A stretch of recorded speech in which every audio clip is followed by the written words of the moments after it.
In this example, we got blocks A and B. They have different masses.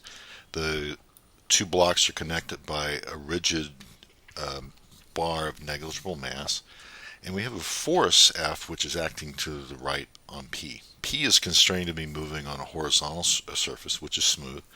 A is constrained to be moving on a vertical surface, which is also smooth. And what we want to find are the accelerations of A and B, and we also want to find the load that's carried by rod AB at the instant when SA is equal to 1.5 meters. Okay, so let's look at our FBDs. I say FBDs, the plural, because I think we're going to want to look at blocks A and B by themselves. And the clue for this is really the last part, where we want to find the load that's carried by this member between A and B. If we look at A and B individually, we'll expose that force. So let's draw an FBD of A and B by themselves. So for A, we have a normal force there of NA. We have a weight force of mg. We have a normal force of NB like this. We have a weight force of mg for B. We're going to have a load carried by member FAB. Equal and opposite force is going to be acting there on B. Okay, so let's see. Let's give these forces some names. This will be the normal force for A. This will be the weight force for A. This is the weight force for B. This is the normal force for B. And the force I'll just call T is the force of interaction between A and B. Let's call this angle theta. We can figure out that based on the trig of the problem. Same angle here. Okay, so let's look at our Newton equations for A and B individually. What I'm going to do is look at, and let me call this x and y. I'm going to look at the y component of the forces for A. If I sum forces in y, I have the weight force minus mag. I have plus t sine theta. And that's it in y, so that's going to be equal to the mass of A times the acceleration of A.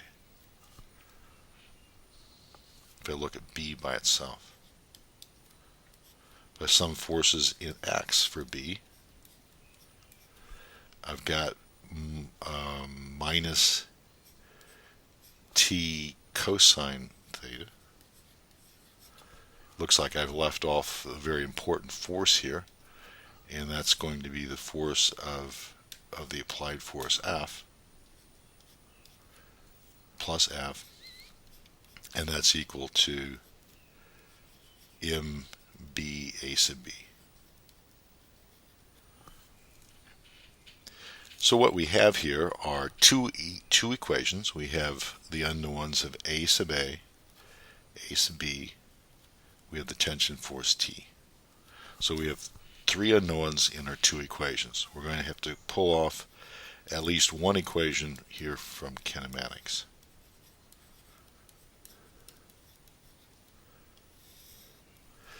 The thing I'm going to do is go back to something we did near the beginning of the semester when we looked at the constrained motion between 2 points.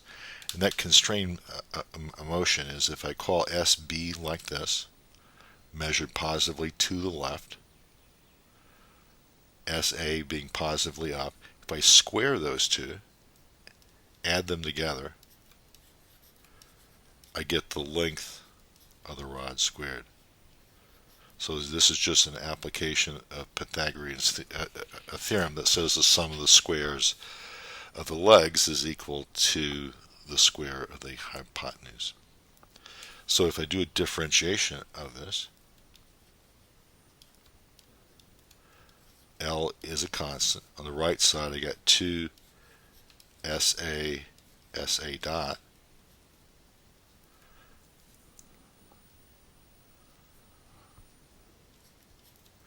get 2 SB dot.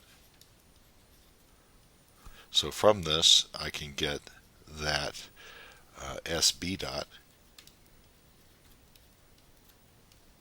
is equal to a minus SA over SB times SA dot. I take one more time derivative of that. So I get a 0, I get 2 times the time derivative SA times SA dot gives me an SA dot squared plus SA double dot plus SB dot squared plus SB double dot. So since that is a 0, I can solve for SB double dot. SB double dot is going to be a minus SA dot squared minus SB dot squared. Factor out the minus sign there in front. There's going to be a term here of minus SA double dot divided by SB as that. So what this kinematics has done for us is, one, since we know the speed of A, we can use this to find the speed of B. If we do need that, because when we come down here to solve for SB double dot, we need both SA dot and SB dot as that. So maybe this is worth our while to put some numbers in here. We know that SA is 1.5, L is 2.5. So from this, with this together, we can say that SB is equal to 2.0 meters. So that's a number we can use there. Also, if we look at this and we look at this, we define SB as positive to the left. In our force equation, we said positive was to the right. So what we'll need to also say is that SB double dot is equal to minus AB. Okay. So with all that, then we have the SB dot is equal to minus 1.5 divided by 2. SA dot is a minus 1.5. Let me verify it. I haven't made a mistake in reading off my numbers here. I'm sorry, that's a 4. It's moving downward the speed of 4. So what we have here is a plus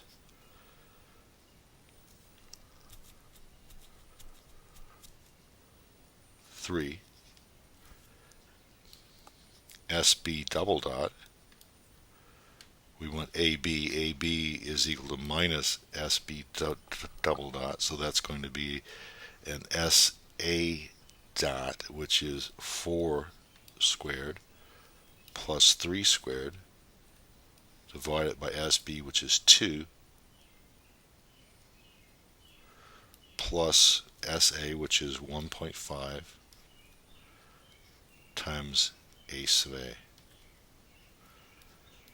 So what this is going to give us here is 5 squared, that's 25, plus 1.5 A sub A divided by 2.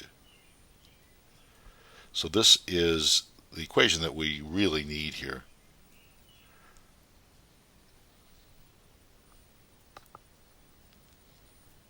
And that's the expression for A sub B. We have three equations. We'll call this equation 1, this equation 2 coming from Newton, and our third equation which is coming from our kinematics. So we solve this.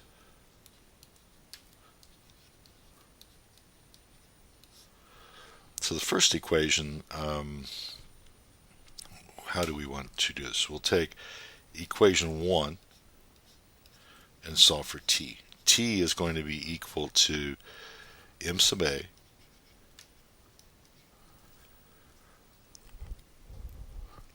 times a sub a plus g. Equation 2, this is divided by sine theta. Second equation says that t is equal to m sub b a sub b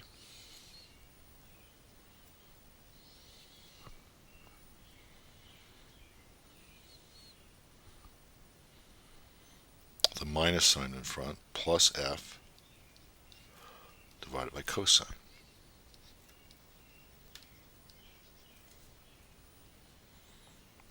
So what I will do is take these two equations, I'll divide the second into the first, and I get ma a sub a plus g sine theta divided by minus mb a sub b plus f divided by cosine. That's equal to 1. So I'm dividing the second into the first.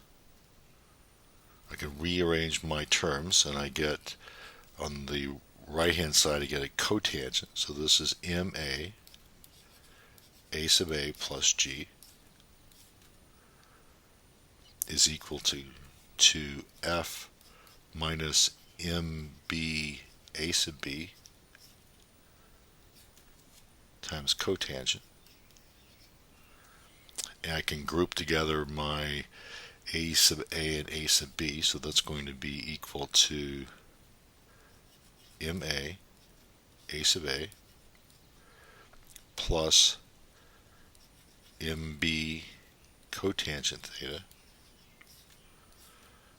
times ab, and that's equal to f minus mag, and the f gets multiplied by cotangent of theta. I put it in this form because now I can say ma times a sub a sub b, which is going to be an mb divided by 2 times 1.5 a sub a, and I need to multiply that by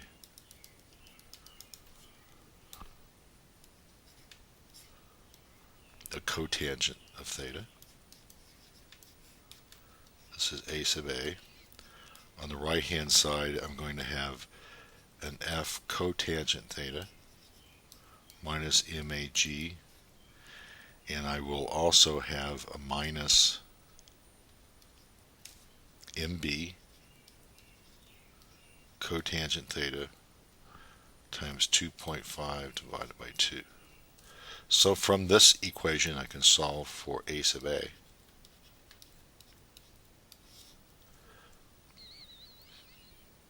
I can take equation 3, which will give me now a number for a sub b, and then I can take probably one or the other here. I'll grab equation 1, which says that the tension force T is ma a sub a plus g divided by sine theta, and that will give me T. So the problem is long, a bit long here, because we have two FBDs, we're pulling off two Newton equations, and we had a little bit of involved kinematics. We needed to be able to relate the accelerations of A and B. But that's the basic idea. Draw FBDs of each one of these, A and B, by themselves. Do the kinematics by saying SA squared plus SB squared is a constant. Differentiate it once to relate the speed of A to the speed of B. Differentiate it again to relate the acceleration of A to the acceleration of B. And that gives us three equations for three unknowns, and all the rest of this is just solving these three equations for our three unknowns.